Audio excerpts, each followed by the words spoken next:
Hey guys, what's going on? This is Pants Our Dragon, and today we're doing the top 5 best champions for top lane in solo queue. Because you know we haven't done one since patch 5.9, and I just want to keep you guys updated on what champions are still good or what champions may not look good anymore. So yeah, and also there have been some new champions popping up in solo queue, and with all that being said, let's get started.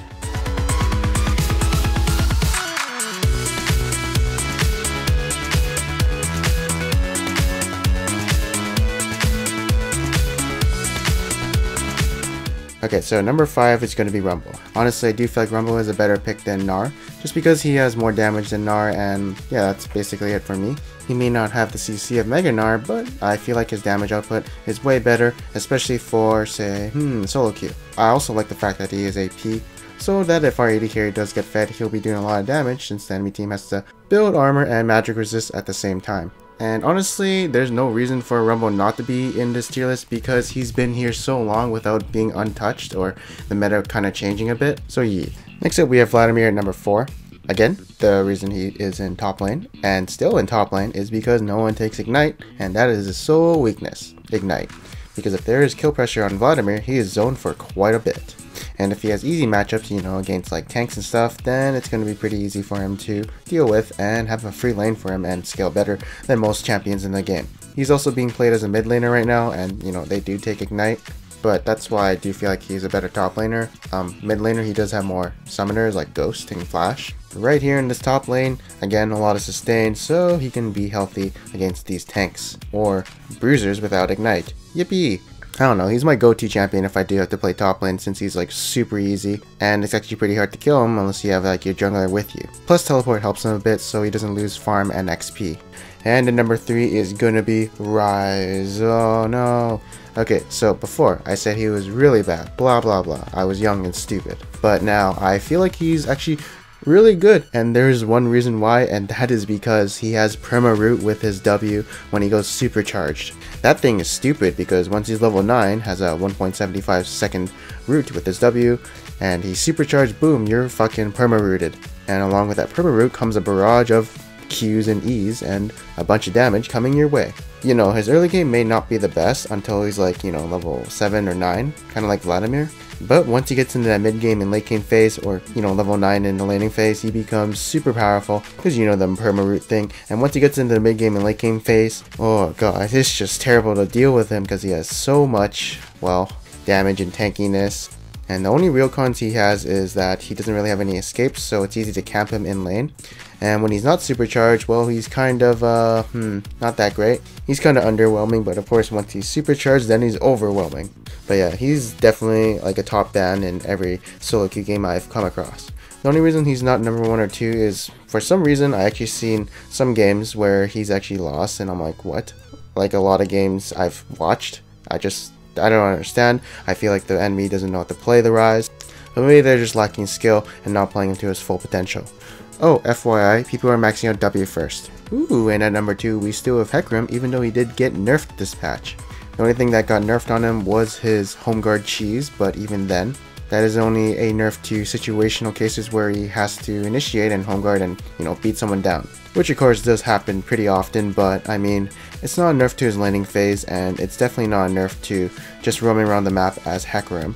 And he still has probably one of the best initiations with the home guard too, so it's not that big of a deal. You can see a difference between the home guard teleport before and now, but his initiation is still powerful, and he still gets a bonus AD coming from that home guard still. And he's definitely a champion you should still be playing, even though he got nerfed like a few times over these previous patches.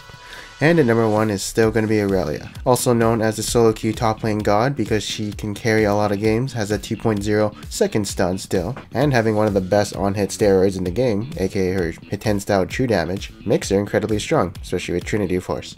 Okay, so the way I feel is that she'll stop being number 1 if they say nerf her stun, or nerf her true damage and like say buff up Q or something like that in compensation. Either way, she's just super strong, and it's really hard to not say that she will never be good.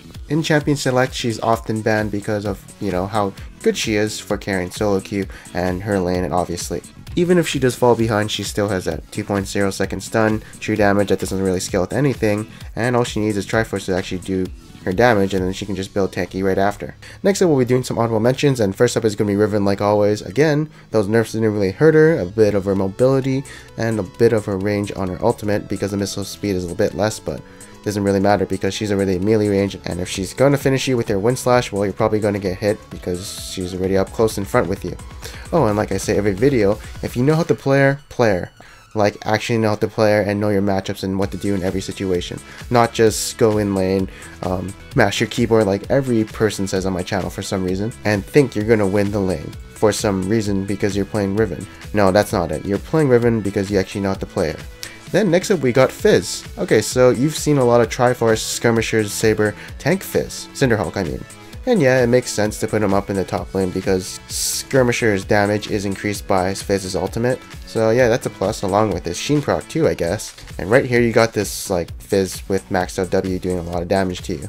Although I'm not too fond of this Fizz, to be honest. I've seen a lot of people play it, but I'm just feeling like AP Fizz is better than, you know, this Bruiser Fizz, Cinderhulk weird stuff. Like I've seen some Fizz players actually go AP along with Smite with the Skirmisher Saber still.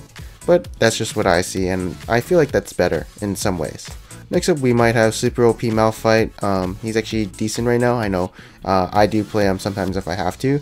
And with the W changes, it definitely helped his laning phase a bit, along with team fights, because he'll be doing some more damage after he uses his ultimate. But it's nothing too big to say that he's OP at the moment, or maybe he is, I just don't see it right now. And next up, we do have Gnar.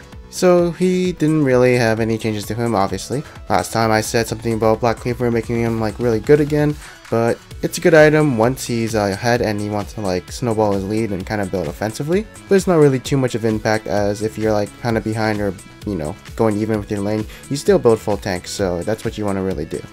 Oh, and even though you see me taking Smite on Gnar in this video, don't take Smite because it's not that great on him.